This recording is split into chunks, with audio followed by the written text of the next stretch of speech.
So the Lakers were Perk had a funny line today on NBA Today. He was like, there's been a lot of damage done in Oklahoma City to the opposing teams this week because, like, the Warriors went in there, got obliterated, and next thing you know, Draymond's calling out teammates for having agendas, and the Lakers came in there, and JJ is all fluttered after the game because of the whipping that they got. So this was a game where the Thunder won the second night of a back-to-back, and they did not have Jalen Williams, obviously. Did not have Lou Dort because he's got an injury, so no Dortcher Chamber. Dortcher Chamber was locked. Obviously, Aaron Wiggins, he's not a super elite defender, but he's another body they have use on the perimeter. Here comes Luka. He's red hot. He's leading the league in scoring. I'm thinking, maybe this is a night. Maybe Luka, without those frontline defenders, maybe Luka. Didn't he have some long streak of 20-point games? Like, you're figuring he's just going to stretch out to 20. Maybe he puts up 45 in this game. Yeah, he had his worst offensive game of the season. He had 19.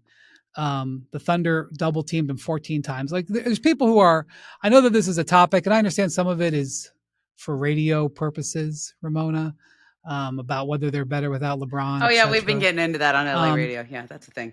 Yeah. The Lakers, I think the Lakers have done great without LeBron, and then Luka was out and Austin Reeves was out.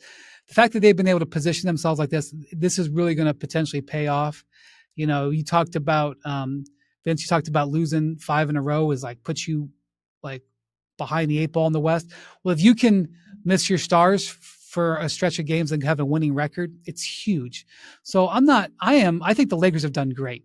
But the reality is this. They are a bottom 10 defensive team in the league. They're a bottom 10 net rating team in the league. Okay? Like, their numbers indicate that they should be a losing team, at best 500. They have done really well mitigating their challenges because, basically because Luka and Austin have been so great. It's been the primary reason. They've gotten some good play from their role players. They've shown some depth. They had that one stretch where they had 6 guys score 25 points in a 48-hour period. Like, that was definitely like really good for them. But, Ramona, they need LeBron. Yeah.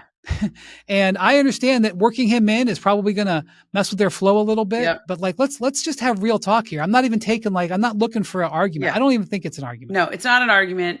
Brian, the other day I was on with Steve Mason, doing Mason in Ireland on LA radio. And he brought up a phrase from the past, which I correctly told him he needs to go back and reread your book with Dave McMenamin about the very specifics of this term.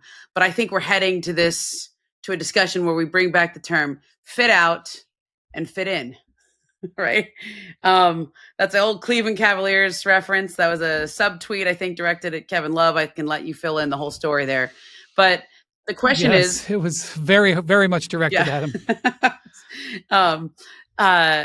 The question is, when LeBron comes back, does he need to fit out or does he need to fit in with what they've been doing, right? Do they fit him into what Luka and Austin have been doing and the way they've been running their offense? Because they're both getting 20-something shots a night and they got it humming. But I should point out the Lakers they tend to have a fairly easy schedule at the beginning of the year because a lot of their national TV games get after football. So in the spring, the networks to pick them against the best teams, the real head-to-heads. So they've had some, they've taken care of the games they should have taken care of. They beat the Charlotte on the road. I do think they did win some games with heroic individual performances. The couple Austin Reeves games, there was a Jake LaRavia game. But when LeBron comes back, and I'll give you the floor because you chronicled the fit in and fit out years. But what's the answer to that? Does he fit into what they're doing, or does he try to fit out and just be LeBron and make them fit around him? Well, I think one of the things is that's going to be a challenge is I want to see what LeBron's demeanor is. Okay.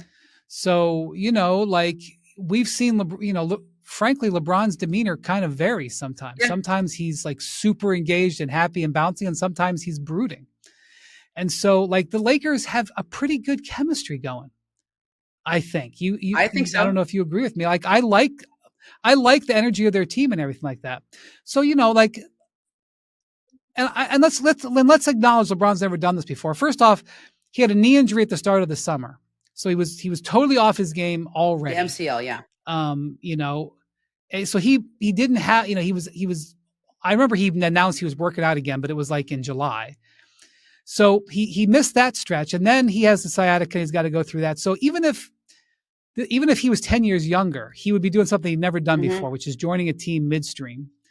And you know, the team, you know, before everything happened at his whim, you know, now he's got to do something. So even if his intentions are 100% pure, he may have a few little bobbles, and there may be some rough moments. But I think it would be a good idea if he comes in and has lots of, like, displays positive energy, sort of joins what's already been a positive energy. Okay, so falls into the fit in category. He struggles a little bit. I guess that's what you've worked me into, is saying. I think that's, because I guess that's what you the fun part about this analogy, and I love resurfacing old Cavs things, is that when Luka came to the Lakers, LeBron very notably told him, you need to fit out. Just go be Luka. Go be who you are. Don't feel like you need to try to fit into what we're doing. You need to fit out. Be yourself, and we'll fit in around you. And I think that's what's happening. I mean, this happens to everybody in life. Like, you're the golden child, you're the number one, you're the star of everything, and then all of a sudden one day somebody else is, and it might be because you got older, it might be because somebody else is a new boss, or they changed things just changed, and it's not your fault. Somebody likes somebody better. It's capricious sometimes. It's never happened to LeBron, and I think your point about demeanor matters. I think his social media is a pretty good way to judge that, because he has been tweeting a lot when the Lakers been on the road, or when Austin's been having a good game, or somebody. He's been very engaged, and you can tell when he tweets, right? It's always him. You know, you can tell somebody, you know, and when it's him, it's obviously it's in his voice, it's in his So sure. I feel like he's been engaged. He seems to be sort of liking the camaraderie of this team, but you're right. There are other games where he looks disinterested and he's off in his own world or whatever it is. So let's see what it's like. I'm not going to over analyze what happens when he's sitting on the bench. I'm just talking about, you know, that he plays in moods sometimes. So that's what I'll be watching, Vince. Yeah. Jackson says so today. I love watching YouTube golf videos. Random, I know. LOL, so cool. Right? I mean, that's definitely him tweeting that. Unless he got Magic Johnson's ghostwriter, to do that for him. Ha ha ha ha! What are you talking about, Ramona? I tweet myself. That's my Magic Johnson impression. But I will say this, because at the start of this, Wendy said that their net rating and where they are says that they are a middle of the pack team, and then you talked about them being a bottom 10 defense. And then you're going to add soon-to-be 41-year-old LeBron James to a bottom 10 defense, and we're going to expect to get better.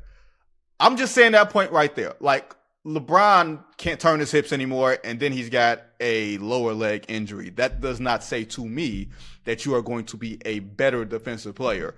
The Lakers, so much, Wendy, you said, great. You got revenge body Luka. Austin Reeves playing for a $200 million contract. DeAndre Ayton looks like a DeAndre Ayton that we haven't seen in years, right? Marcus Smart had a Marcus Smart game, right? Yeah, okay, most nights, right? 7 steals the other night for Marcus Smart. Right. Like, you've gotten the max to large degree out of what you could get, and then reality hit you smack in the face last night against Oklahoma City. And I don't think, even if LeBron comes back, that LeBron is the difference between the Lakers losing by 50 to Oklahoma City and beating Oklahoma City. Once again, I feel like I'm the person that has to put cold water on stuff. Not because I don't think LeBron is historically great or great for his age or anything like that. I think the gap is so great between the Lakers and those two teams. It is tough to, and I think he's walking into a situation where we might expect too much from him, because to some degree, the only thing he can do, lack of a better phrase, is F this up. Because everybody looks at how everybody is in place and playing well and the vibes are great. The first time something goes wrong, they're going to be looking at him like he Kevin Love in 2014. So can I say a word for LeBron? I think that's a fair, I thought last year was one of his best defensive years in a long time, because they made him the quarterback of this defense. and they have this. We could get into exactly what they're running, but it is based off a lot of when LeBron was running it. He was kind of playing almost like a center position in a way. Like I don't want. He was kind of playing on the back line. He was yelling and telling everyone where to go, and he wasn't having to get out on the perimeter and chase guys around. Like they're kind of use him in that role, I think, and it should help their defense just because of how smart he is and how good he is in that particular. Think of him like a middle linebacker. Okay. Instead of, I don't know where is he going to, when he plays offense, is the ball going to be in his hands, or is it going to be in Luka and AR's hands? And then LeBron is out standing in the corner like that's a strange sight for me to picture, but they did a lot of that last year where LeBron is just spotting up from three. And I don't know how that's going to feel for him. I don't